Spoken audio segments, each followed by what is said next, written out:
I woke up, my eyes slowly adjusting to the dimly lit room. The curtains were drawn, and only a sliver of sunlight peeked through. As I reached for the lamp on the nightstand, my hand trembled, a reminder of the arduous battle I'd been fighting against the ruthless illness that had ravaged my body. "Good morning, sweetheart," Graham's voice rang out, dripping with saccharine sweetness. "How are you feeling today?" I turned to see him standing in the doorway, a broad smile plastered across his face. By his side was Elliot, his son from a previous marriage, his expression a mirror of Graham's. "I'm feeling a bit better," I rasped, my throat still raw from the treatments. Graham's smile grew wider, and he exchanged a knowing glance with Elliot. "That's wonderful news, dear," he said, his tone laced with something I couldn't quite place. Elliot stepped forward, his eyes locked on mine. "Yeah, we're both so happy to hear that." He chimed in, his voice lacking the sincerity of his words. A sudden chill ran down my spine, and I couldn't shake the feeling that something was amiss. Graham and Elliot had been nothing but attentive during my illness, but there was an undercurrent of tension that I couldn't ignore. As I struggled to sit up, Graham rushed to my side, his hand resting on my arm in a gesture that was meant to be comforting, but felt oddly possessive. "Once she's gone, all this will be ours." "Elliot," he murmured, his voice low but carrying a weight that hit me like a ton of bricks. My heart dropped, and the room seemed to spin around me. The words echoed in my mind, their implication crystal clear. They were waiting for me to die, their eyes fixed on the prize, my hard-earned wealth, and the boutique I had poured my life into. Tears stung my eyes as the crushing realization washed over me. The man I had loved, the man I had trusted with my heart and soul, was nothing more than a deceitful opportunist, and his own son was complicit in his schemes. In that moment, something shifted within me. The naivety that had once clouded my judgment shattered, and a new resolve took root. I would not be a victim, not in my own life, not in my own home. As Graham and Elliot turned to leave, their backs to me, I vowed silently that I would not go down without a fight. They had underestimated me, and I would make them pay for their betrayal. With a steely determination coursing through my veins, I knew that this was just the beginning. The battle lines had been drawn, and I would stop at nothing to reclaim what was rightfully mine: my dignity, my independence, and the life I had worked so hard to build. I couldn't bring myself to confront Graham and Elliot head-on, not yet. Instead, I decided to bide my time, to gather evidence and build my case against them. As I lay in bed, feigning ignorance, my mind drifted back to the early days of my relationship with Graham. It had all started so innocently, a chance encounter at a charity gala. Graham, a wealthy businessman, had been instantly charmed by my wit and confidence. Our conversations flowed effortlessly, and before long we were swept up in a whirlwind romance. "Seraphine," he had whispered, his eyes sparkling with adoration, "you are the most remarkable woman I've ever met." Caught up in the heady rush of new love, I had been blind to the warning signs. Graham's excessive flattery, his constant need for validation, and his tendency to lavish me with extravagant gifts should have raised red flags. But I was too enamored, too eager to believe that I had found the partner I had been searching for all my life. It wasn't until after our wedding that the cracks began to show.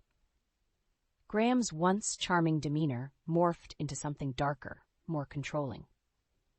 He would belittle me in front of his friends, making snide comments about my business acumen or my fashion choices.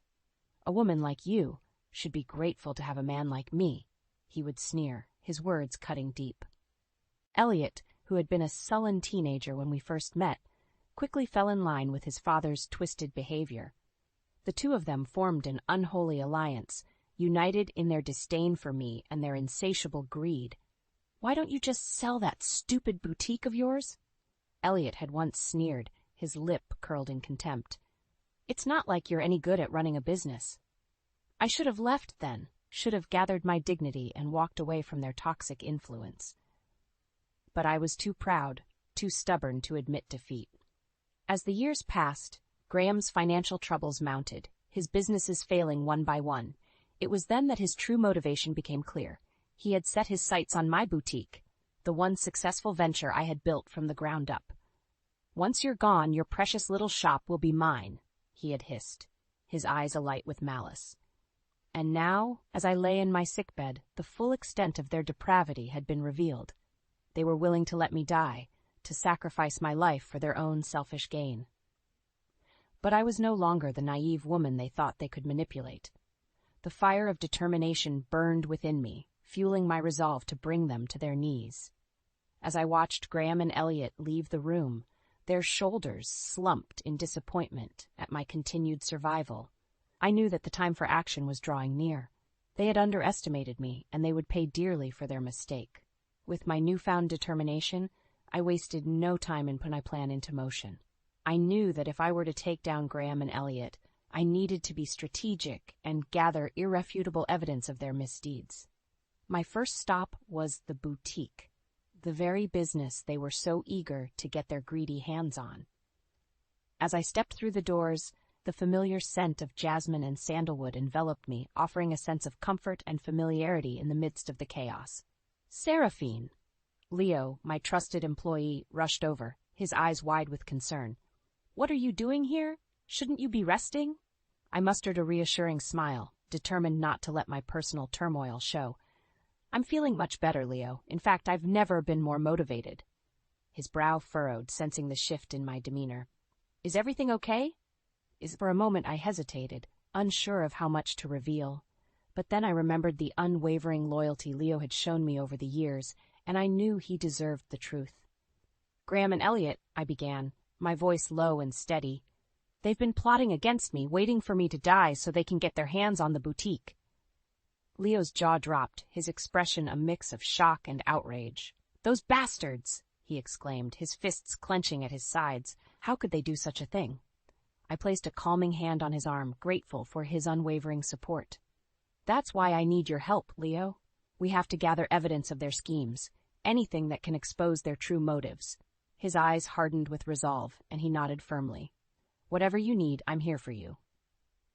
Over the next few days, Leo and I pored over financial records, invoices and receipts, of cars and designer watches, all purchased with funds stolen from my hard-earned business. As the puzzle pieces fell into place, a newfound determination took root within me.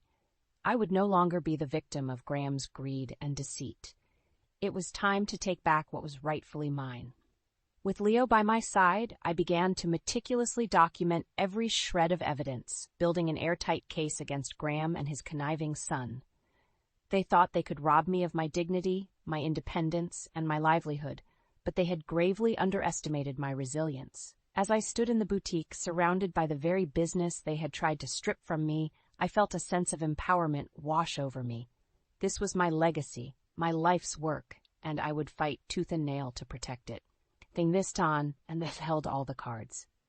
Armed with the damning evidence Leo and I had uncovered, I knew it was time to take the next step. I needed to secure my assets and ensure that Graham and Elliot couldn't wriggle their way out of the consequences they so richly deserved.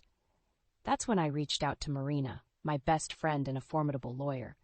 We had known each other since college, bonding over our shared ambition and determination to succeed in a male-dominated world. "Marina, I need your help," I said, my voice tense as I recounted the sordid details of Graham's betrayal. To her credit, Marina didn't flinch. She simply nodded, her eyes steely with resolve. "Say no more, Sarah. We're going to make sure those bastards pay for what they've done." Over the next few days, Marina and I worked tirelessly, poring over legal documents and financial records. She was a master strategist, finding every loophole and exploiting every weakness in Graham's carefully constructed web of deceit. "We need to revise your will," she said, her fingers tapping purposefully on the desk. "Make sure that not a single cent of your fortune goes to that snake or his weasel of a son." I nodded, my jaw set with determination. "Absolutely. They don't deserve a penny of what I've built." As we delved deeper into the legal intricacies, Marina's admiration for my strength grew. "You know, most women in your position would have crumbled," she remarked, her eyes shining with pride. "But not you. You're a fighter, Sarah." Her words buoyed me, reminding me of the steel that coursed through my veins. I was no longer the naive, trusting woman who had fallen for Graham's lies. I was a warrior, a force to be reckoned with. With Marina's guidance, we crafted an airtight strategy. Not only would I be protected from Graham's greed, but we would also set a trap a carefully laid snare that would ensnare him in his own web of deceit. "He won't see it coming," Marina grinned, her eyes glinting with anticipation. "And when he does, it'll be too late." As the pieces fell into place, I couldn't help but feel a surge of excitement. Graham and Elliot had underestimated me at every turn, and now they would face the full force of my wrath. The day we finalized the legal documents, Marina raised her glass in a toast. "To reclaiming what's yours, Sarah. May those snakes get everything they deserve." I clinked my glass against hers, a newfound sense of empowerment coursing through my veins. They won't know what hit them. With Marina by my side, I knew that victory was within reach. Graham and Elliot had made the grave mistake of crossing a woman who was no longer content to play the victim. I was a force to be reckoned with, and they were about to learn that lesson the hard way. As I left Marina's office, my head held high. I couldn't help but smile. The tide had turned, and the predators were about to become the prey. It was time for Graham and Elliot to face the consequences of their actions, and I would savor every moment of their downfall. With the legal groundwork laid and my assets secured, it was time to move to the next phase of my plan, confronting Graham and Elliot head-on. I knew it was a risky move, but the thrill of finally taking control of the situation was too intoxicating to resist. It was a crisp autumn evening when I invited them over for a family dinner, playing the part of the oblivious wife to perfection. As they arrived, Graham's eyes lit up with a mix of greed and surprise. "Seraphine, darling," he said, his voice dripping with false concern. "Are you sure you're up for hosting dinner? You should be resting." I mustered a weak smile, determined to keep up the charade. "Nonsense, Graham. I'm feeling much better, and I wanted to have a nice family meal." Elliot shot me a skeptical glance. His eyes narrowed with suspicion. "If you say so," he muttered, brushing past me into the dining room. As we sat down to eat, the tension in the air was palpable. Graham and Elliot made small talk, their eyes occasionally darting to the silverware and china, no doubt mentally appraising their potential value. Finally, as the main course was cleared away, I decided it was time to strike. "Graham, Elliot," I began, my voice steady and unwavering. "There's something I need to discuss with you both." Graham's brow furrowed, his mask of concern slipping ever so slightly. "Of course, dear. What is it?" I took a deep breath, steeling myself for the confrontation. "I know what you've been up to." The silence that followed was deafening, the air thick with tension. Graham and Elliot exchanged a panicked glance, their faces draining of color. I don't know what you're talking about," Graham stammered, his eyes darting around the room, searching for an escape. I leaned back in my chair, a cold smile playing on my lips. "Oh, I think you do. The embezzlement, the offshore accounts, the fancy cars and vacations, all paid for with money you stole from my business." Elliot's fists clenched, his knuckles turning white. "You have no proof," he spat, his eyes blazing with fury. With a flick of my wrist, I produced a thick stack of documents. The damning evidence Leo and I had gathered. "I think you'll find that I do." Graham's face contorted into a mask of rage, his true colors finally revealed. "You conniving bitch," he snarled, slamming his fist on the table. "You think you can take everything from me?" I met his gaze unflinchingly, my resolve unwavering. "I'm not taking anything from you, Graham. I'm simply reclaiming what's rightfully mine."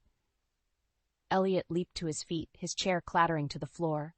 "This isn't over," he growled, his eyes burning with hatred. "We'll make you pay for this." I couldn't help but laugh, a rich, mocking sound that only seemed to infuriate them further. "Oh, my dear boy, it's already over. You just don't know it yet." As they stormed out of the house, hurling insults and threats over their shoulders, I felt a sense of exhilaration coursing through my veins. The game was afoot, and for the first time I held all the cards. Graham and Elliot had underestimated me, thinking I was nothing more than a meek, submissive woman, but they were about to learn a brutal lesson. I was a force to be reckoned with, and I would stop at nothing to reclaim what was mine. The days following my explosive confrontation with Graham and Elliot were a whirlwind of activity. With Marina's guidance, we wasted no time in setting our legal strategy into motion. First, we filed for divorce, citing Graham's embezzlement and financial misdeeds as grounds for the dissolution of our marriage. The paperwork was airtight, backed by the mountain of evidence Leo and I had gathered. He won't know what hit him, Marina grinned as she slid the documents across her desk for my signature. By the time this is over, he'll be lucky to have the clothes on his back. Next, we turned our attention to the criminal charges.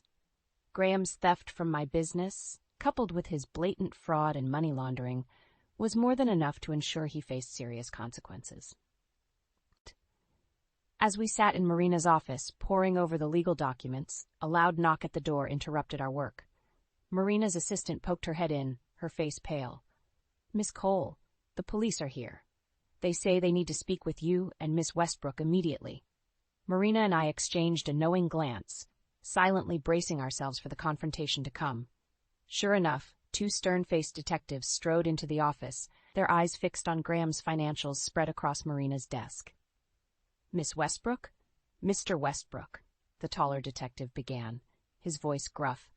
"We have reason to believe that you've been involved in a massive embezzlement scheme, siphoning funds from your wife's business into offshore accounts." Graham, who had been summoned to Marina's office under the guise of signing divorce papers, blanched visibly. "This is preposterous," he sputtered, his eyes darting wildly between Marina and me. "I would never do such a thing." The detective arched an eyebrow, clearly unimpressed by Graham's bravado. "Is that so? Then perhaps you can explain these financial records?" He slid a stack of documents across the desk, the very evidence Leo and I had painstakingly gathered. Graham's eyes widened as he frantically flipped through the pages, his facade crumbling with each damning entry. This is a mistake," he stammered, his voice quavering. "These records must have been doctored." Marina let out a derisive snort, her eyes narrowed in contempt. "Save it, Graham. The jig is up, and you know it."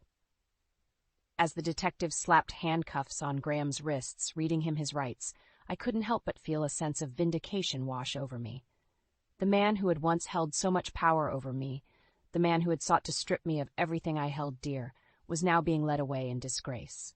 But the true triumph came when Elliot burst into the office, his face flushed with fury. "What's going on here?" he demanded, his eyes wild. "Where's my father?" Marina gestured towards the door, a wicked smile playing on her lips. "Your father is being taken into custody, Elliot. It seems his little embezzlement scheme has finally caught up with him." Elliot's jaw dropped, his eyes darting between Graham and the detectives. No, this can't be happening." I couldn't resist twisting the knife, relishing in his anguish. "Oh, but it is, Elliot. Your father's greed has finally come back to bite him, and you're next." As the detectives hauled Graham away, his muffled protests fading into the distance, I turned to face Elliot. The fear in his eyes was palpable, and I reveled in the knowledge that his world was crumbling around him. "You thought you could take everything from me," I said, my voice laced with barely contained triumph. "But in the end, you'll be lucky if you're left with the shirts on your backs." Elliot opened his mouth to protest, but the words died on his lips. He knew the game was up, and there was nothing he could do to stop the wheels of justice from turning. As he slunk out of Marina's office, his shoulders slumped in defeat. I couldn't help but savor the moment. Graham and Elliot had underestimated me at every turn, and now they were paying the ultimate price for their hubris. The battle was won, and I had emerged victorious, a force to be reckoned with, a woman who had reclaimed her power and her dignity in the face of overwhelming odds. The days leading up to Graham's trial were a whirlwind of activity. The media had caught wind of the scandal, and the story of the embezzling husband and his deceitful stepson dominated the headlines. As Marina and I arrived at the courthouse, a throng of reporters swarmed us, cameras flashing and microphones thrust in our faces. "Miss Westbrook, how do you feel knowing your husband betrayed you in such a despicable way? Do you think Graham and Elliot will receive the maximum sentence?" I pushed through the crowd, my jaw set with determination. Marina fought her way to my side, her steely gaze daring the reporters to cross her. "No comment," she barked, her voice cutting through the cacophony of questions. "We'll have our say in the courtroom." As the courtroom doors swung open, I caught my first glimpse of Graham and Elliot since their arrests. They sat at the defense table, their once arrogant demeanors replaced by a sullen, defeated air. Graham's eyes met mine, and for a fleeting moment, I saw a glimmer of the man I had once loved, the charming, charismatic figure who had swept me off my feet. But that illusion was quickly shattered by the cold reality of his betrayal, and I felt nothing but contempt for the man before me. The trial was a brutal affair, with Marina systematically dismantling Graham's flimsy defense. Each witness, each piece of damning evidence, served to further unravel the web of lies he had so carefully constructed. "Mr. Westbrook, you stand accused of embezzling over $2 million from your wife's business," the prosecutor stated, his voice echoing through the courtroom. "How do you plead?" Graham's Adam's apple bobbed as he swallowed hard, his eyes darting around the room in a desperate bid for escape.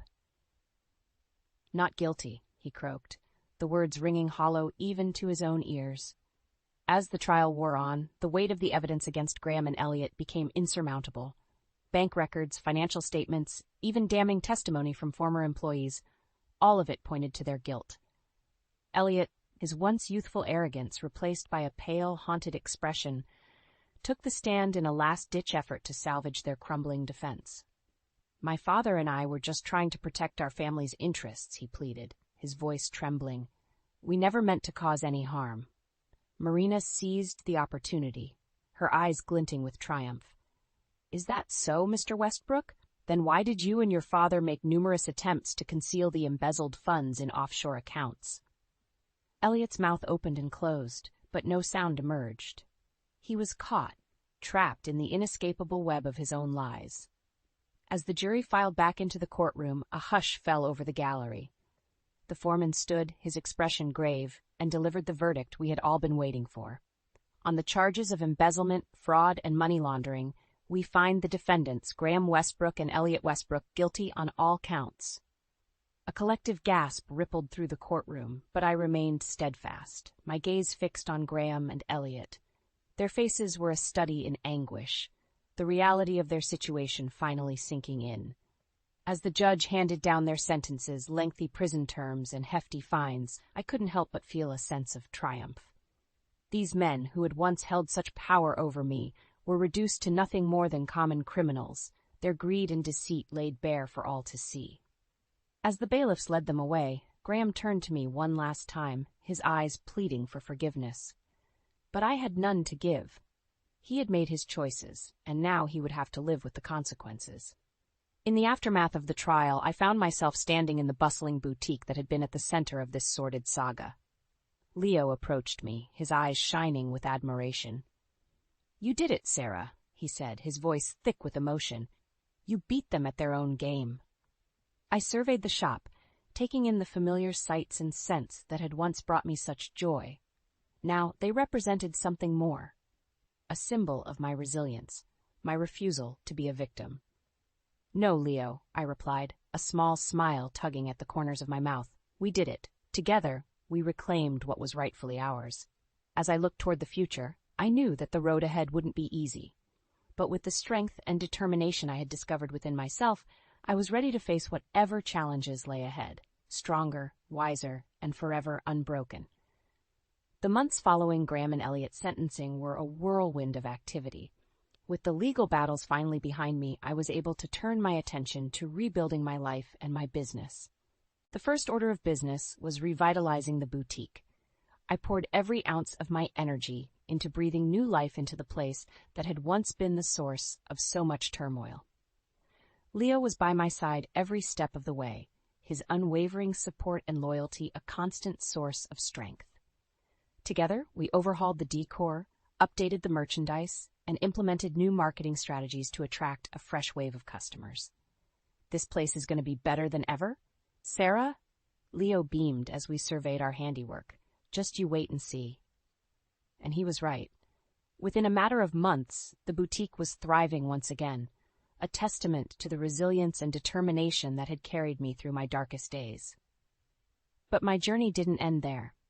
As I stood amidst the racks of designer clothing and the sparkling displays, I couldn't help but reflect on the countless women who had found themselves in situations similar to mine, trapped in abusive relationships, stripped of their dignity and independence by the very people who were supposed to love and protect them.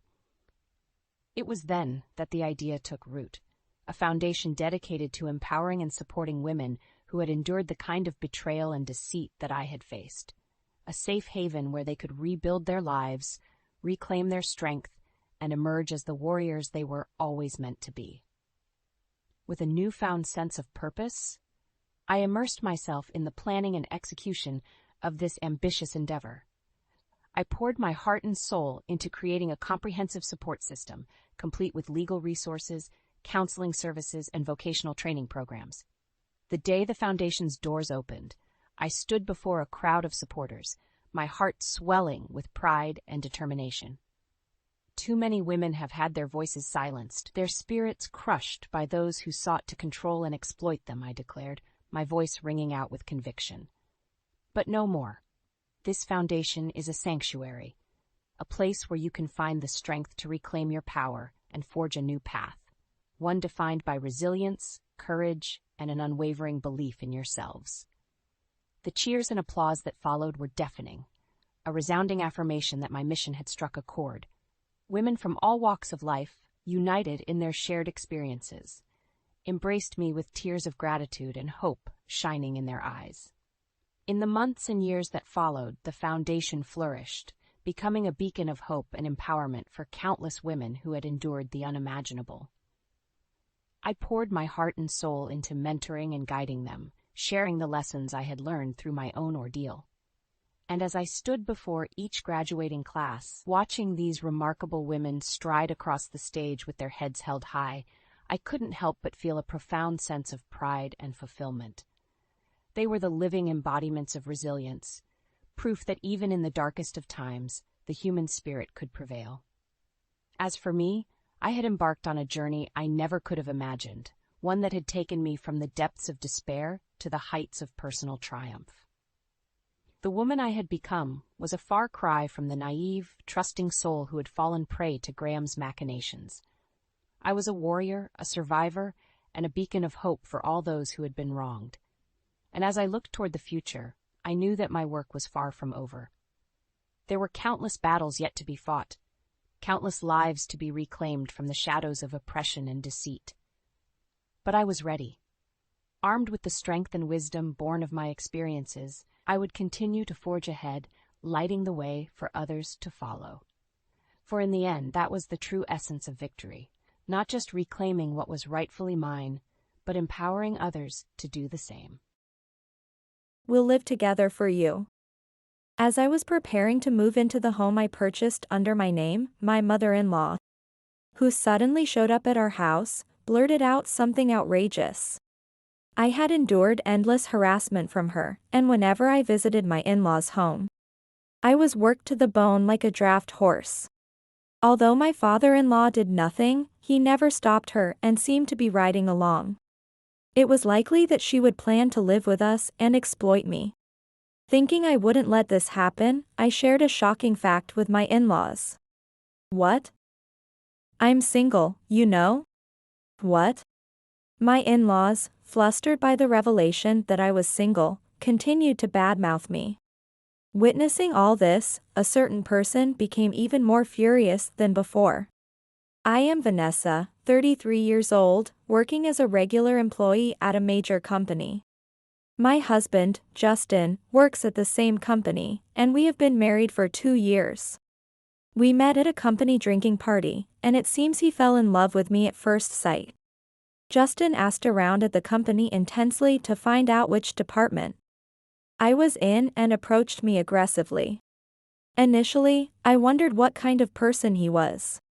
But seeing him come to see me daily and inviting me out for meals made me feel assured. And possibly happy to be with someone who pursued me so persistently, so I accepted his feelings. After about 2 years of dating, we got married. We seemed to have started a happy married life. Life with Justin was going very smoothly. Working at the same company made it easy to coordinate schedules and share household chores. And we could even go on trips far away when we dated. I really think it was good for me to have married him. Except for one thing. That is, his parents. When I went to greet them before our marriage, they seemed very kind and welcoming. I thought I could build a good relationship with them. However, they turned out to be terrible people. It happened a while after we got married. It was a day when my husband and I both coincidentally had a day off. And we were planning to relax at home. Ding dong. Who could that be? We had no plans for visitors that day, nor were we expecting any packages. So I wondered who it could be when my husband said, "I'll go see," and headed to the entrance as if he knew who it was. Oh, for an apartment, this is spacious. But there are so many steps. It's tough with bad legs. Oh dear, Vanessa, even if it's your day off, wearing a tracksuit like that is sloppy. Don't show my son such an embarrassing sight. My in-laws entered the living room with my husband. They sat down heavily on the sofa without saying anything. As you can see, they kept making snide remarks to me, acting as if it was natural for them to be respected. Their attitude was the worst. My father-in-law did not directly cause harm, but he seemed to be going along with his wife. Hey, why did you call them on our day off? We were supposed to relax, just the two of us. Sorry. Mom insisted so much I couldn't say no. That's fine, but why didn't you tell me? I had received various harassments from my mother-in-law before. I had consulted with my husband each time. So he knew that I was not getting along well with my in-laws. However, maybe because he felt obliged to be filial as an only child, he rarely admonished them. Really, can't modern daughters-in-law even serve a cup of coffee? While my husband and I were whispering, she loudly implied that I should serve coffee. Even though they came unexpectedly and I was bewildered, they really were shameless people. Excuse me, I'll prepare it right away. You should have prepared this before we arrived, you know. Ignoring her sarcasm, I hurriedly started preparing coffee in the kitchen. They stayed at my home until the evening. As a result, I ended up having to prepare lunch for them as well. Our day off was ruined, but this was just one of many unpleasant episodes regarding my in-laws. One day. Hey, Vanessa. What? Mom's planning to have a tea party next weekend with some neighbors and relatives. And she wants us to come too. Honestly, I didn't want to go. It was clear that if I went, I would be made to help out and be exploited. However, I knew I would be criticized later if I didn't go. I thought it would be better to help out than to be criticized, and reluctantly agreed to participate. It would have been better if my husband had just refused, but I knew it was futile to say anything. On the day of the tea party, we were called in earlier than the start time. Hello. You're late. It's common sense to come 20 minutes earlier. Come on, Mom, the roads were busy. Give her a break. Well, all right. Take it easy, Justin. Now, Vanessa, hurry up and get started. While my husband was treated gently, my mother-in-law was very harsh on me. As I had predicted, I ended up preparing all the snacks for the tea party by myself. I was used to cooking, so it wasn't that I couldn't make them. But the number she demanded was so unreasonable that it took a long time. During this, my mother-in-law did nothing but watch TV the whole time. Mother, I've finished making the snacks. Really, Vanessa, you're hopeless. What? It's just making some sweets, yet it's taking so long. Too slow. Despite never having properly made sweets herself, she had the nerve to make such a snide remark. I actually finished making them quite quickly considering the excessive amount she requested. But she never said thank you. It's clear she intentionally asked for more just to harass me. Meanwhile, my husband, Justin, and my father-in-law were preparing cushions and chairs for the guests. But of course they did not help me. I ignored various other snide remarks made during the preparations. Because if I paid attention to every single one, I couldn't cope. Then, the tea party started. Mother-in-law's friends and relatives gathered in droves. For me, this time was hell. when guests complimented the sweets, saying they were delicious. My mother-in-law boasted as if she had made them herself. "I made these." I was a bit unsure, but I'm so glad you like them. Despite not having helped at all, she took the credit. When the conversation among her relatives turned to their daughters-in-law, she said, "Your daughter-in-law is such a good person, isn't she? Mine is awful, treats me like a slave." That was completely untrue. It was incredibly uncomfortable for me. After the tea party, as expected, I was made to clean up and was even told, "While you're at it, clean the room too."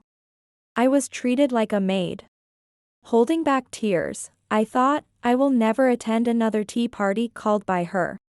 However, life is not that easy. The hellish tea party turned out to be quite popular among the others, and was set to become a regular event. Apparently, my sweets had received many compliments. "Vanessa, we are having another tea party next weekend, so I'm counting on you." What? Wait, please. I have work that day. You can take the day off. Are you trying to embarrass me? If you don't come, I'll make sure my son and you get divorced. She called me suddenly to demand I attend the tea party, and showed no mercy even though I said I had work. At that time, I didn't have the courage to defy my mother-in-law, and was afraid she might actually force my husband and me to divorce. So I took off work to comply with her demands. Consequently, I ended up being exploited like a draft horse at the tea party, and I had to take time off work frequently to assist, which made me feel uncomfortable at my job. My mental state was already beyond its limits. Even when I consulted with my husband, he never really helped me, just saying, "Well, Mom doesn't mean any harm, try to be more forgiving." Before long, I was constantly thinking about how I could escape this painful life. The solution I came to was, let's get a divorce. What? It was to divorce my husband. I struggled a lot with the decision. Although I felt distrustful because he didn't help me, I still loved him. However, I didn't want to continue a life tormented by my in-laws, mostly my mother-in-law. If we divorced, my husband and I would become practically strangers. So I wouldn't need to deal with his parents anymore. The issue was whether my husband would agree to the divorce. "No, I don't want a divorce." "What's gotten into you all of a sudden?" "I just don't want to deal with your mother anymore. You know what our relationship is like, right?" "I know, but, divorce?" "I love you, Vanessa, and I want to be with you forever." "I feel the same way. But I can't take it anymore. So, let's divorce formally and live separately, but we can keep in touch and continue our relationship. How about that?" Reluctantly, my husband agreed. Thus, we ended up divorcing due to my mother-in-law's malicious behavior. Life after the divorce was truly comfortable. The fact that I had submitted the divorce papers gave me a push, and I changed my mobile phone model and number, so I no longer received annoying calls from my mother-in-law. I lived in a different apartment from the one where my husband remained.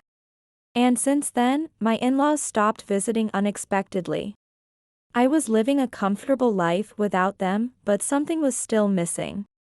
It was my married life with my husband. Although we divorced, we both still loved each other, and I wasn't satisfied living separately. So, I came up with a plan. It was risky and could result in significant losses, but I decided to go for it. As a preliminary step, I immersed myself in work like never before. Before the divorce, I often had to miss work due to those hellish tea parties. But after explaining the situation to my colleagues and committing myself again, I regained their trust. And finally, I've saved enough. I had managed to save as much as $500,000. Saving money had been my hobby since university, and my dream was to buy my own home. After years of diligent saving, I had finally reached my goal of $500,000. With this amount, I could buy a somewhat fancy house. I immediately contacted my husband to discuss buying a home. A home? But buying a house costs a lot of money. Where will you get it? Don't worry about that. I've saved up enough. How about we go see some model homes on our next day off? Thus, we set a date to visit model homes. He was surprised but grateful that I had saved so much money. And I felt glad that I had worked so hard to save. By the way, let's not tell your parents about buying a house just yet. I'll let them know when the time is right. Got it. If we tell them now, who knows what they'll do. In this way, while confirming that we still had feelings for reconciliation, we steadily proceeded with the preparations for our home. After a while, as my husband and I visited various model homes, we imagined our future home together, considering details. It would be helpful to have a socket here. I'd like the kitchen layout to be like this. Also, I want the kitchen to be visible from the living room. We also considered having children in the future, so we took that into account too. And finally, the blueprint was completed and the construction began. I made sure the costs stayed within $500,000 after consulting with the contractor. So everything was perfectly arranged. Our house will be built here. It's exciting, isn't it? So, about the plan I mentioned earlier, have you made up your mind? For us to live happily together in our new home. It was absolutely necessary that my in-laws would not interfere. I had told him that he needed to either convince his parents to stay away or cut ties with them completely. Sorry, I still haven't made up my mind. I'm an only child. And although I understand that mom has done some terrible things to you, Vanessa, I owe them for raising me, and I'm worried about what will happen if I'm gone. While I couldn't forgive his parents, I understood his feelings. Well, it's up to you what to do. I bought this house in my name. And we're divorced, so you don't have to force yourself to come here. Now it was up to him to make his decision. We parted ways that day. Since the house would take some time to build, I worked hard at my job and slowly prepared for the move. No matter what choice my husband made, I was ready to cut my in-laws off completely. Either way, my plan seemed likely to work. After finishing work that day, I continued with the moving preparations. Then, I received a message on my smartphone. It was from my husband. Well done. Seeing the message from him, I smiled slyly. It looked like we were on track for the best possible future. After some time, our dream home was completed. The house turned out just as I had hoped, and I was very pleased with it. Seeing the completed home, I realized once again what a major purchase I had made. But just because the house was finished, it didn't mean I was satisfied. The real battle was just beginning. Since I had been preparing to move before the house was completed, I had the movers smoothly transfer all my belongings to the new home. After moving, I went to the apartment where my husband was now living alone. Sitting at the dining table in the living room, I heard noises from the entrance. Finally, the day had come. My husband had brought his parents. It's been a while since I've been here. Why haven't you invited us over sooner? Young people these days don't understand manners at all. As usual, my in-laws came into the living room complaining. And upon seeing me, Vanessa, I heard you were on a long business trip, but here you are. Why didn't you tell us sooner? I'm sorry about that. I just returned yesterday and have been too busy to get in touch. Of course, I had never been on a business trip. I had lied to them about it just for this day. Well, that's all right. More importantly, you bought a house, right? And you spent quite a bit of money on it. It sounds spacious enough, and will live together for you. As expected, my mother-in-law was hooked by the news of the house purchase. She quite arrogantly offered to live with us. But it was clear from her past behavior that she only wanted to exploit me. Indeed, it would be more reassuring for us to live together. That's why you built the house, right? I almost burst out laughing at his comment.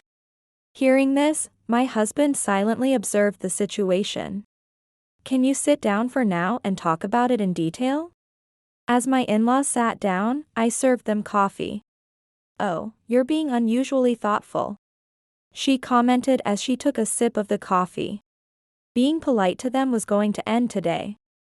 Now, about this new house I bought. Yes. You bought it for us, right? I'm looking forward to living with Justin and you, Vanessa. What? I'm single, though. What? In fact, I had not told them that we were divorced. To escape my mother-in-law's unreasonable demands, I had lied about being on a long business trip. As I revealed that I was single, they shouted, turning red with anger. What do you mean you're single? Vanessa, you're married to Justin. What nonsense are you talking? Are you making fun of old people? Exactly as I said. Justin and I are divorced, so I'm single. I bought the new house in my name, so you can't live there. I have the right to decide who lives in the new house. Divorced. I didn't hear about this. I thought it was strange. Suddenly going on a long business trip. You were lying. Because of you, I was embarrassed. Don't do whatever you want just because you married into this family. Take responsibility. So you betrayed not only us but also Justin. What a person. It's good that you divorced. As I firmly stated they couldn't live there, my in-laws bombarded me with complaints and sarcasm. Then, having listened to all this, my husband finally snapped. Enough. Just stop it.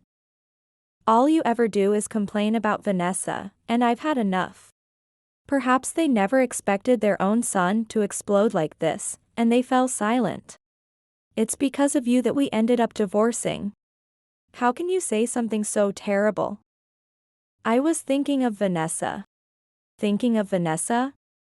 After all the complaints and sarcastic comments, and forcing her to participate in those ridiculous tea parties, making her feel miserable like a slave. How is that thinking of her? Vanessa is not some convenient servant for you. She was my precious wife. And yet, because of you, our life together was ruined. Don't interfere with our relationship anymore. Justin. On the day I was preparing to move, the message from him had read. I'm really sorry for everything. I've decided to cut ties with my parents. I had thought he didn't really love me since he never helped me before. But hearing his true feelings now made me tear up. Since I'm an only child, I thought you would be in trouble without me. And I owe you for raising me, so I didn't say anything until now. But I've reached my limit. I'm cutting ties with you. Please don't come near Vanessa and me ever again. How could you? Is that how you treat your parents? People who hurt their son's precious wife don't deserve to call themselves parents. That's what my husband declared. Don't say such things. From now on, I'll try to build a good relationship with Vanessa, okay? I couldn't trust her words at all.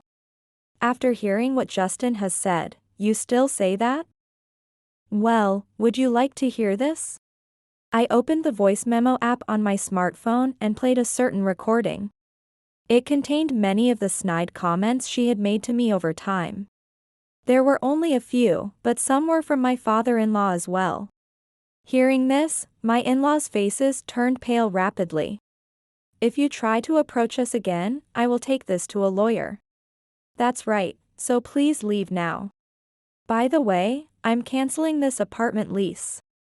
So it's pointless to come here unexpectedly anymore. With that, my in-laws walked away dejectedly. This marked the end of the long battle with them.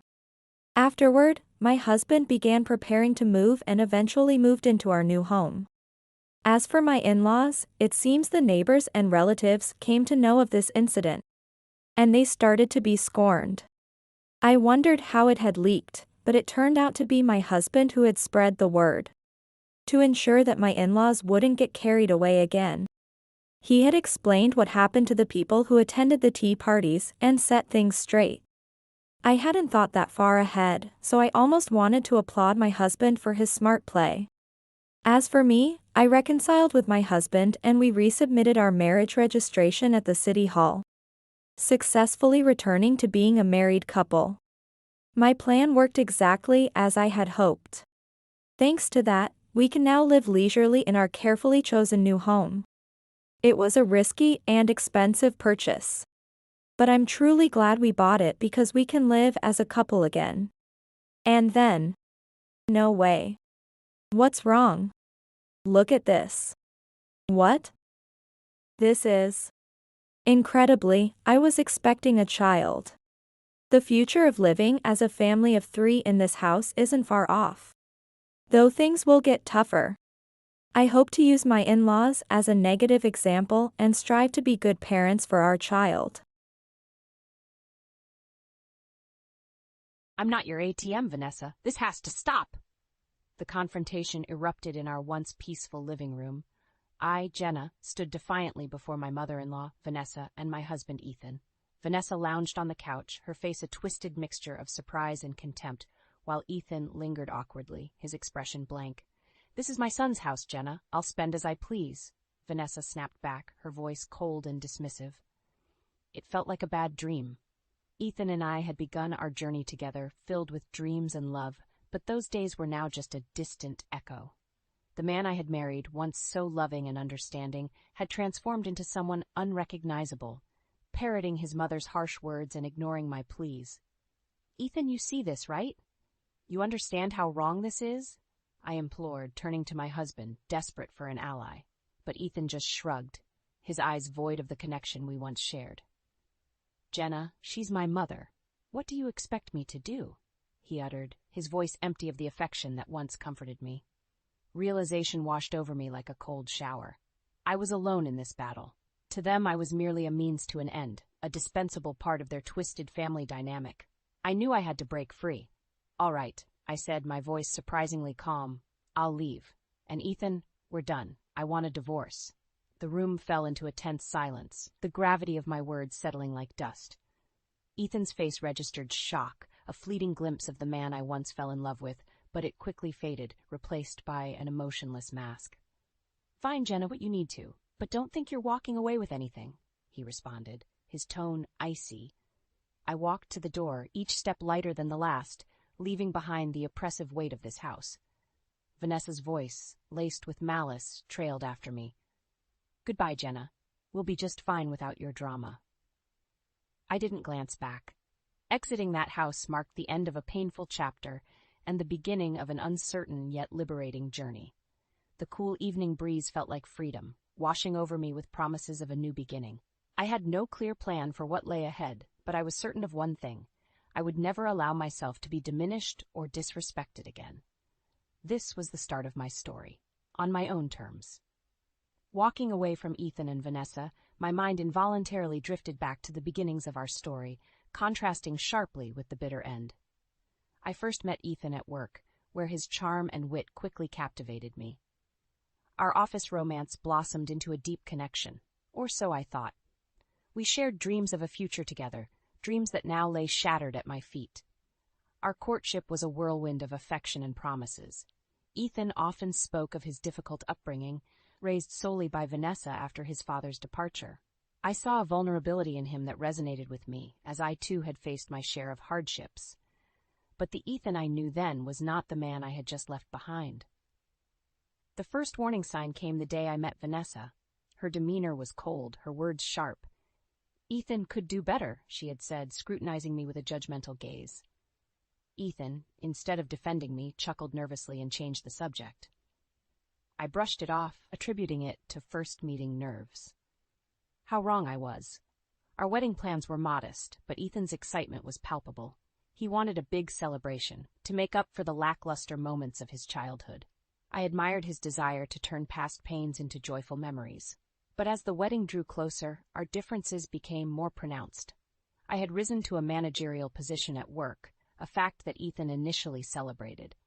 But soon his support turned to envy. Conversations about my work achievements became strained, and Ethan's demeanor grew cold. He started suggesting I should leave my job to focus on our home life, echoing Vanessa's archaic views on marriage. Then came the ultimatum. "You need to choose, Jenna. Your career or our family," Ethan said one evening, his tone unyielding. "But why can't I have both? Why does it have to be a choice?" I responded, bewildered by his demand. Vanessa, who had increasingly become a permanent fixture in our home, chimed in. "A woman's place is in the home, Jenna. You're neglecting your duties as a wife." Their words stung like a slap. I realized then that their vision of our future was vastly different from mine. They wanted a version of me that fit their narrow expectations, a version I could never be. The final straw was Ethan's announcement of Vanessa moving in with us permanently. A decision made without my consent, a blatant disregard for our partnership. I felt like a stranger in my own home, my opinions and feelings irrelevant. As these memories flooded back, anger and hurt surged within me. How could I have been so blind? How could I have ignored the glaring signs of Ethan's inability to stand up to Vanessa?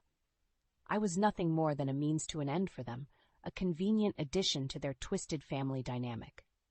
But no more. The Jenna that walked away from that house was not the same one who entered it. I was stronger now, wiser, and fueled by a desire for retribution.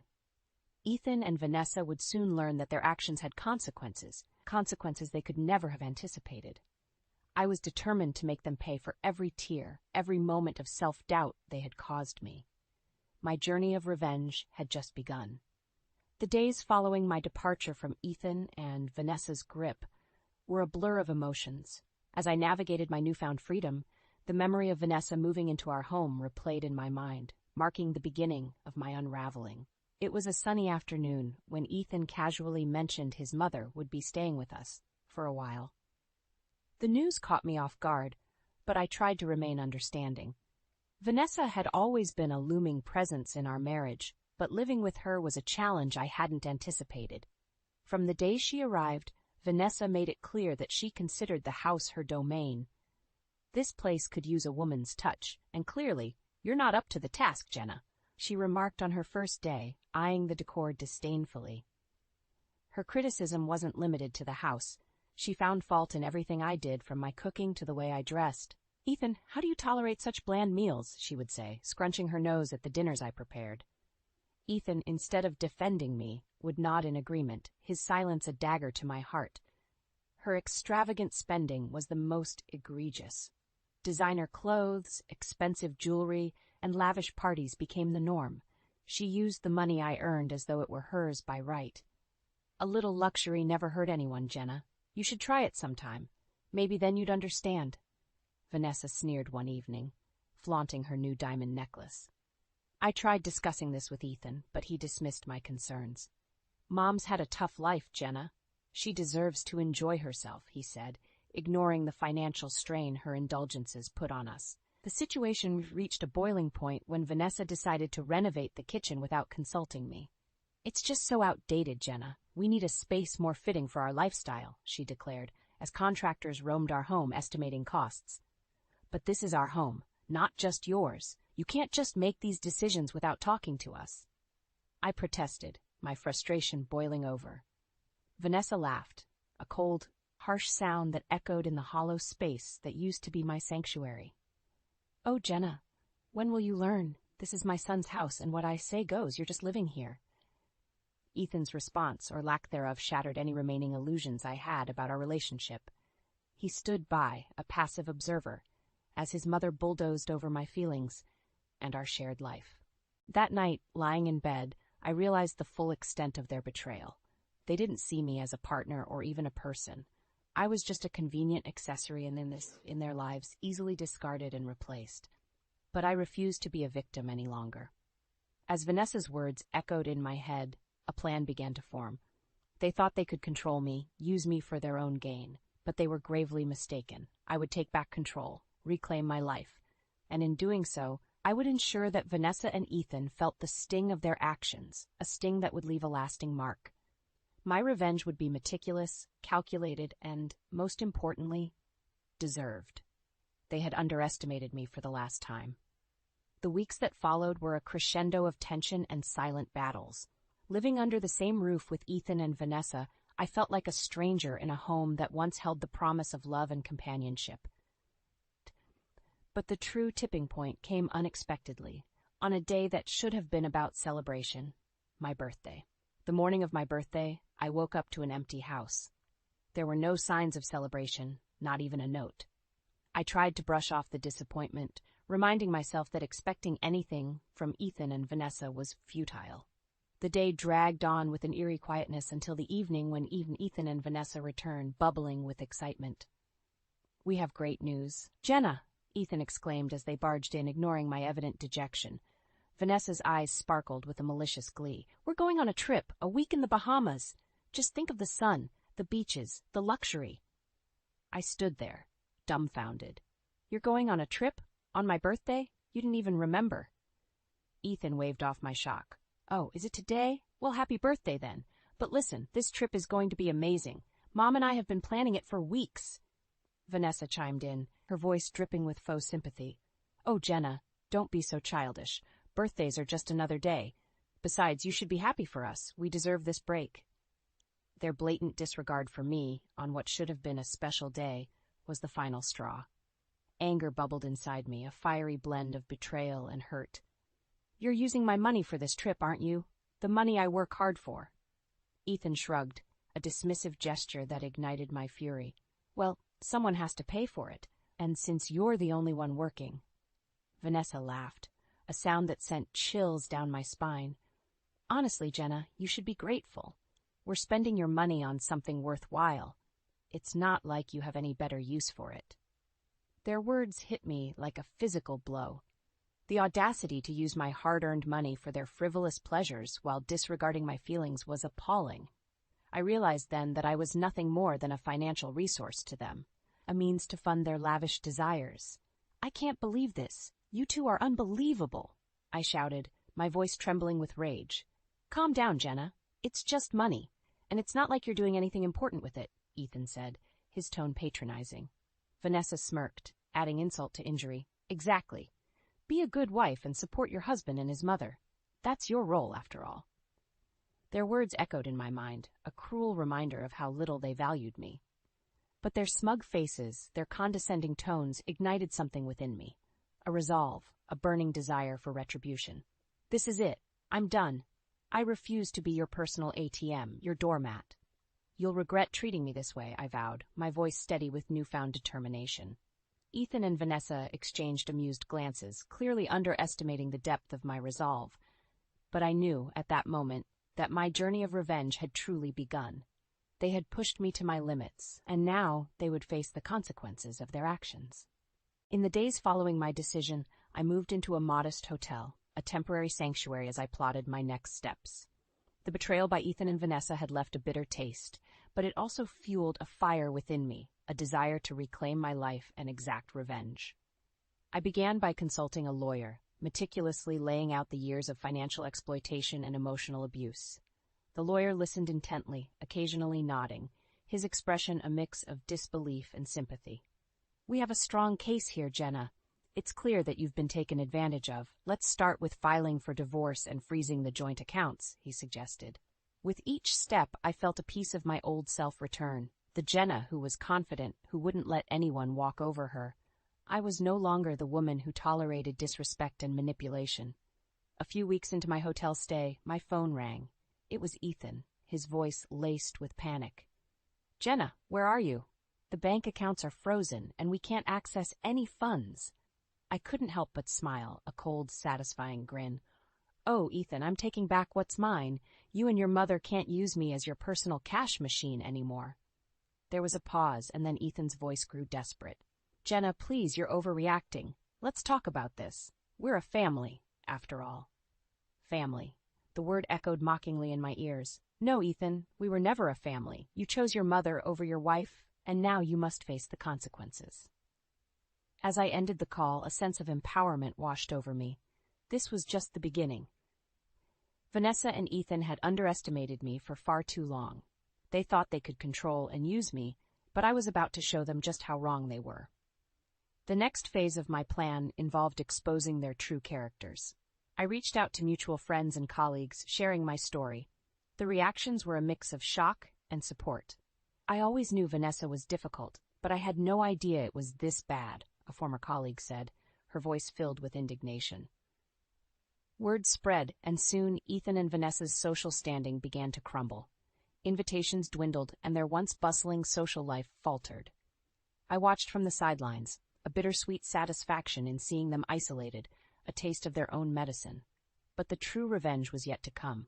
I had one last card to play, one that would ensure Ethan and Vanessa would never forget the price of their actions. The final move was a legal stroke of genius. Through my lawyer, I initiated a case to claim back the funds Vanessa had squandered. The evidence was overwhelming, and the law was on my side. The day we received the court's decision in my favor was the day I truly felt vindicated.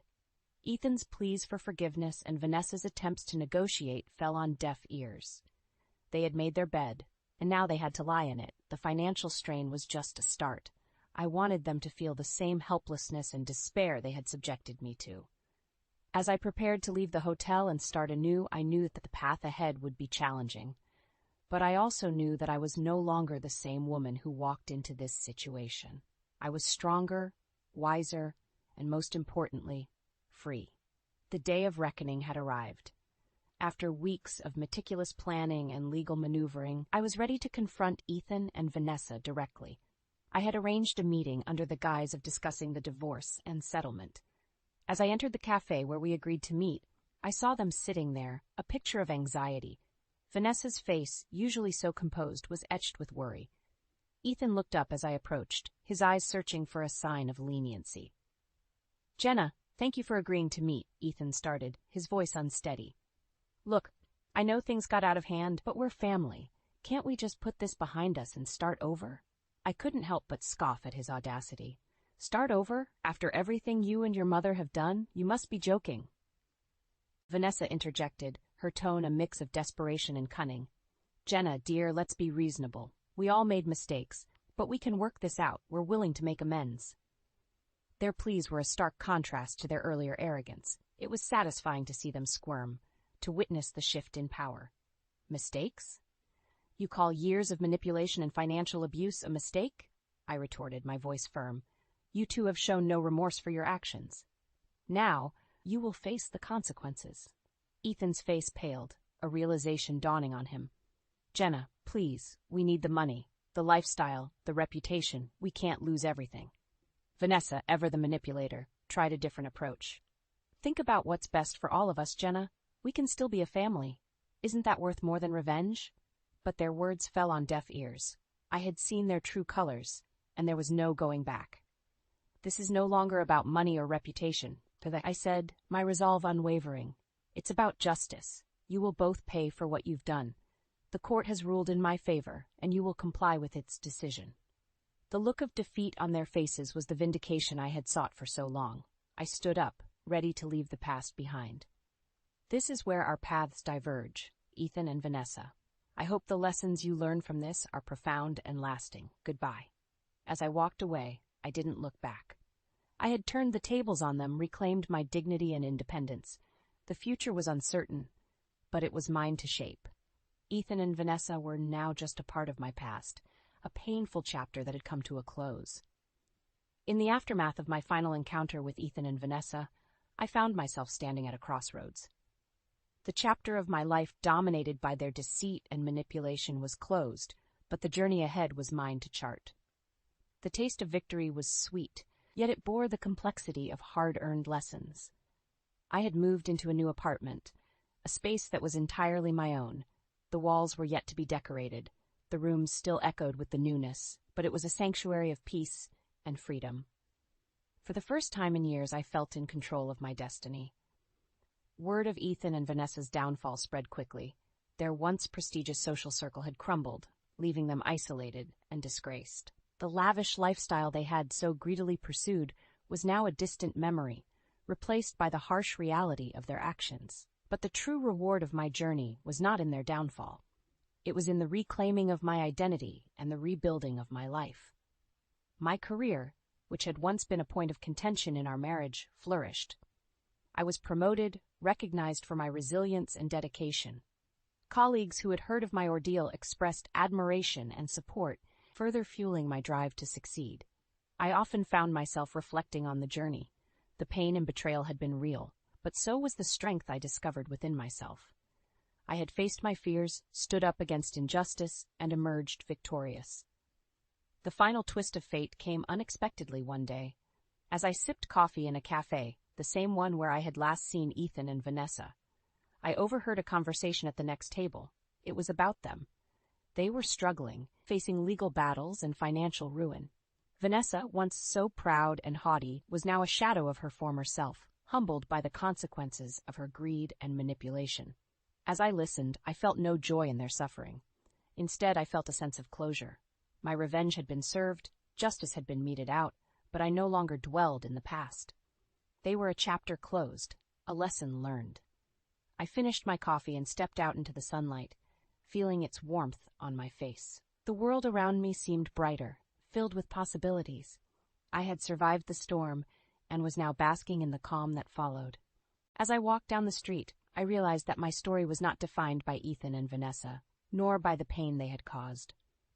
My story was about resilience, about rising from the ashes and forging a path of my own. I smiled, embracing the future with open arms. The road ahead was mine to travel, filled with hope, opportunities, and the promise of new beginnings. My name is Brenda Collins. At 29 years old, I have a job at the local library in an obscure small town that more than likely no one embodies any knowledge of. My life is easy, maybe too boring for some, but it's mine. I was always a quiet one, for whom voices of the world outside were often too loud. The library is my sanctuary. The floors creak and the shelves are banged up. It's an old small building, but to me, I'd like to think it's spotless. I open up the library at 8 o'clock each morning to light, and that smoky smell of well-loved books. A routine that never becomes tiresome. My parents passed away when I was young, so I was raised by my grandmother. She was a kind woman, always encouraging me to read and learn. But she's gone now too, and I'm all alone. No siblings, no close relatives, just me and my small world. Good morning, Brenda. Mr. Jenkins, a regular visitor, greets me as he walks in. He's an elderly man who spends his days reading history books. Good morning, Mr. Jenkins. The new shipment of history books arrived yesterday. I set them aside for you. I reply with a smile. Ah, you know me too well, dear. He chuckles, shuffling towards the designated shelf. The day goes on like this, with familiar faces coming and going. I help a group of kids find books for their school project, recommend a romance novel to Mrs. Harrison, and guide Mr. Thompson to the science fiction section. It's a quiet life, but I like it. I find comfort in the predictability, the routine. And then one day, everything changed. The day Jack walked into my life. He came in looking for a book, but I could tell he wasn't the regular library type. He seemed out of place with his crisp suit and confident stride. "Can you help me find a book?" he asked, his voice smooth and inviting. "Of course. What are you looking for?" I replied, trying to keep my composure. "It's a novel, The Great Gatsby." "I believe," he said. "Right this way," I said, leading him to the classics section. As I handed him the book, our hands brushed briefly, sending a jolt through me.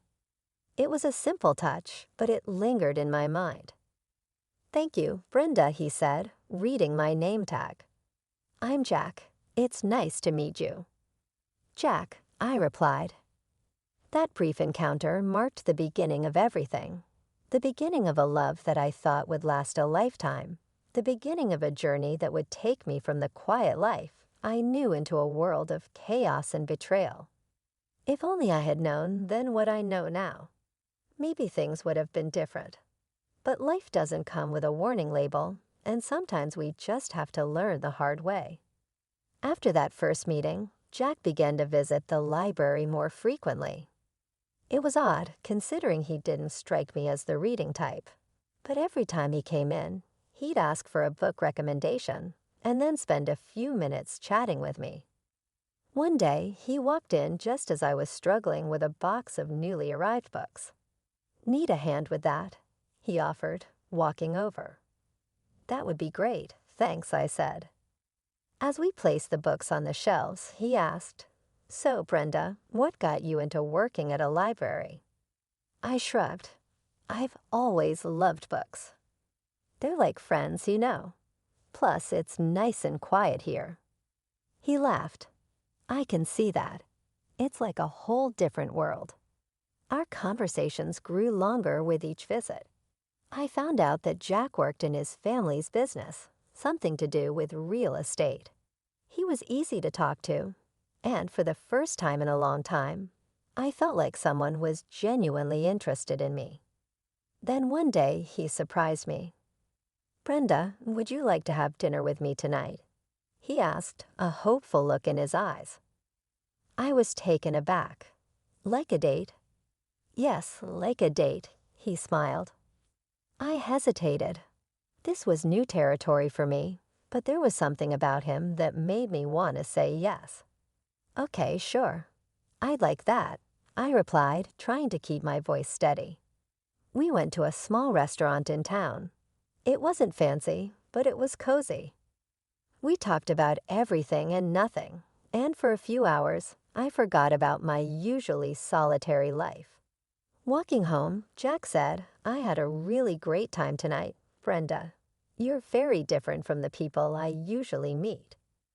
I didn't know how to respond, so I just smiled. He continued, "I'd like to see you again. Would that be okay?" I nodded. Yes, I'd like that.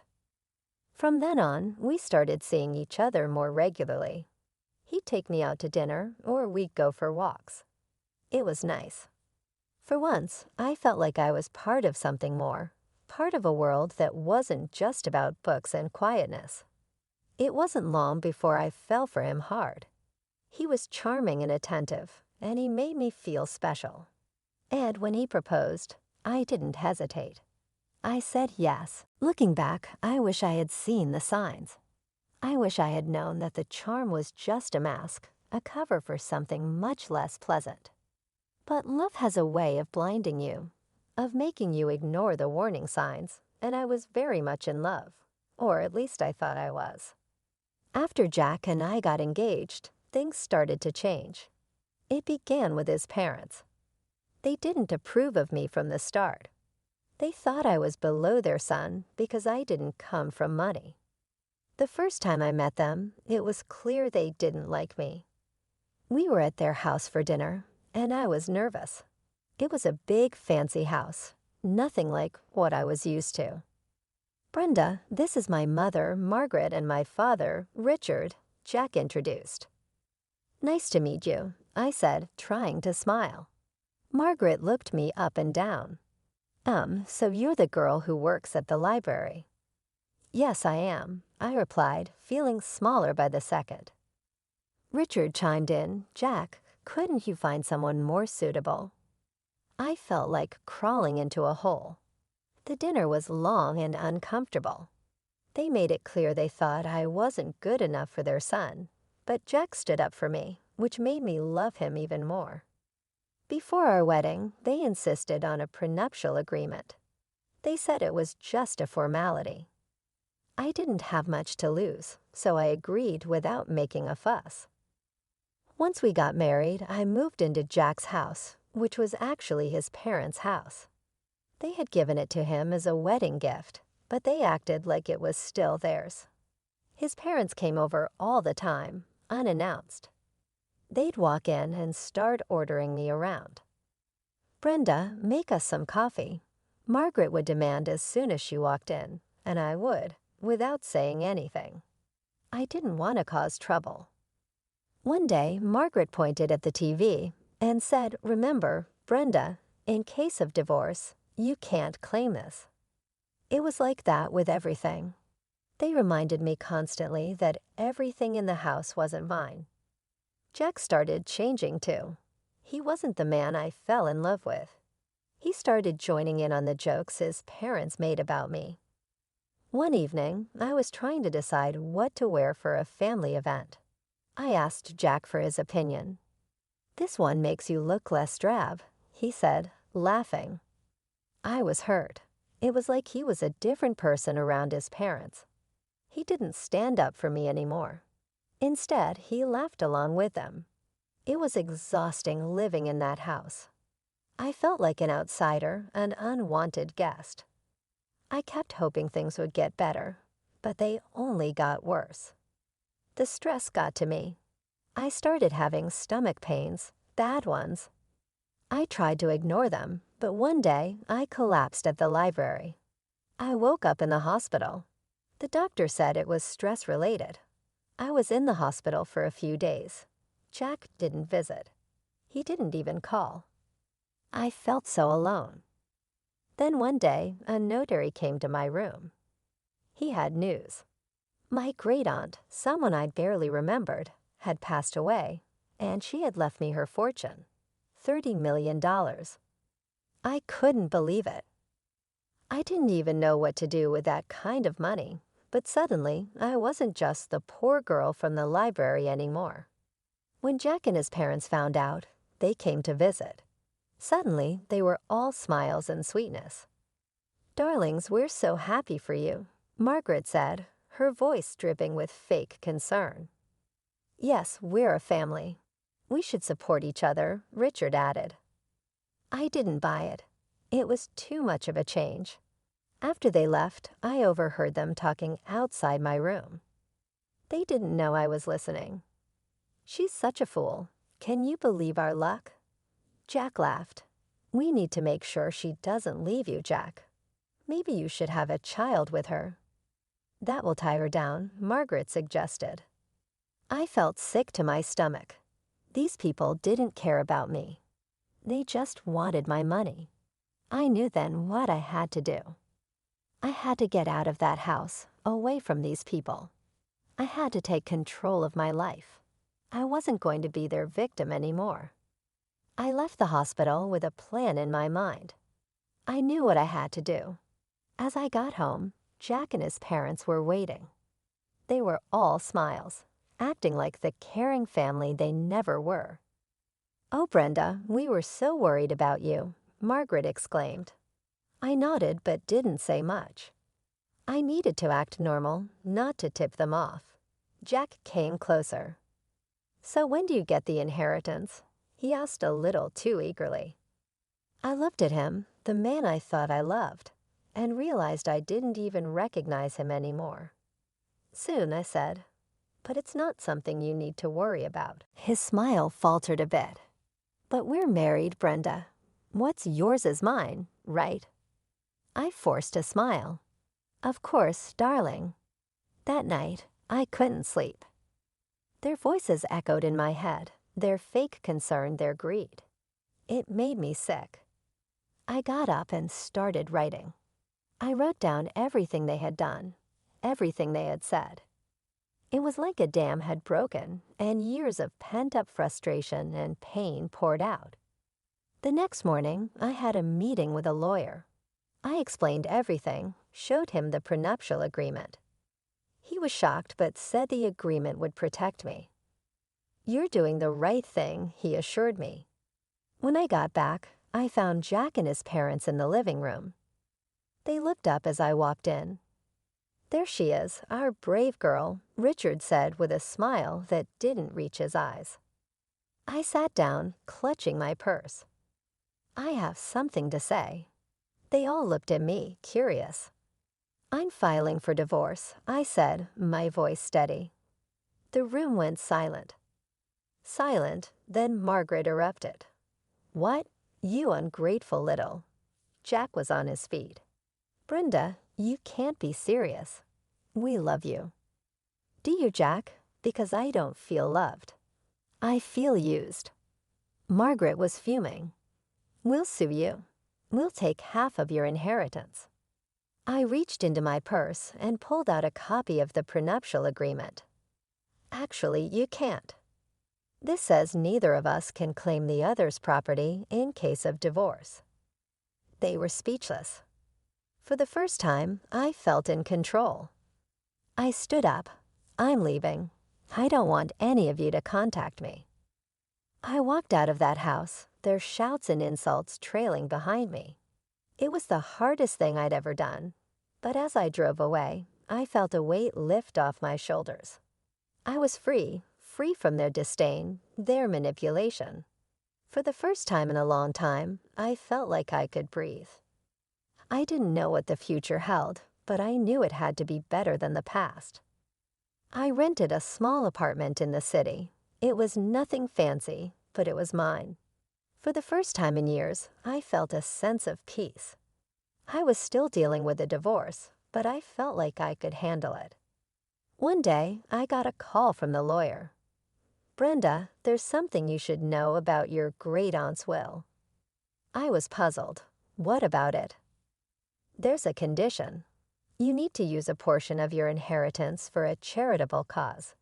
It was your great-aunt's final wish. I was surprised. I had no idea. The lawyer continued. She was quite the philanthropist. It seemed she wanted to pass that on to you. I hung up the phone, deep in thought. My great-aunt had given me a chance to do something good. It felt like a sign, a push in a new direction. I started researching charities and causes. I wanted to do something meaningful, something that would make a difference. That's when I stumbled upon a small organization that helped women who were victims of domestic abuse. It struck a chord with me. I contacted them and set up a meeting. The woman I met, Linda, was passionate and dedicated. We provide shelter, legal aid, and counseling to women who have nowhere else to go, Linda explained. I listened. Moved by the stories she shared, I wanted to help. I said, feeling a sense of purpose I hadn't felt in years. With Linda's guidance, I used a part of the inheritance to fund a new shelter. It was an incredible feeling, knowing I was helping other women find a way out, just like I had. A few weeks later, Linda invited me to the opening of the shelter. It was a small event, but the atmosphere was full of hope and gratitude. As people mingled, I noticed a familiar face in the crowd. It was Sarah, an old colleague from the library. "Brenda, is that you?" she asked, surprised. "Sarah, it's been so long," I said, hugging her. "What are you doing here?" she asked. I told her about the shelter and my involvement. She listened, her eyes wide. "That's incredible, Brenda." "I had no idea," she said. "It's a new chapter for me," I said, smiling. We spent the evening catching up. It felt good to reconnect with an old friend. It felt like pieces of my life were slowly falling back into place. As the event wrapped up, Linda came over. "Brenda, I can't thank you enough. This shelter will change lives," she said. I looked around at the faces of the women who now had a safe place to go. "It's the least I could do," I said, feeling a warmth in my heart that I hadn't felt in a very long time. The days started to blend into one another, each filled with the rewarding work at the shelter. I was finding a new sense of purpose, something that was truly mine. Then out of the blue, my phone rang. It was a number I hadn't seen in a while. Jack. My heart raced with a mixture of emotions, but curiosity prevailed. "Hello, Jack," I said, my voice calm. "Brenda, I need to talk to you. Can we meet? It's urgent." His voice sounded desperate. Reluctantly, I agreed to meet him at a public coffee shop, hoping that being in a familiar place would give me strength. Sitting across from Jack, he looked different, defeated, almost pitiful. His eyes were pleading. "Brenda, I made a huge mistake. I want you back. I've realized how much you mean to me," he blurted out. I looked at him, feeling nothing but contempt. "Why now, Jack?" I asked. He sighed. "My parents, they controlled everything. They were the reason our marriage failed.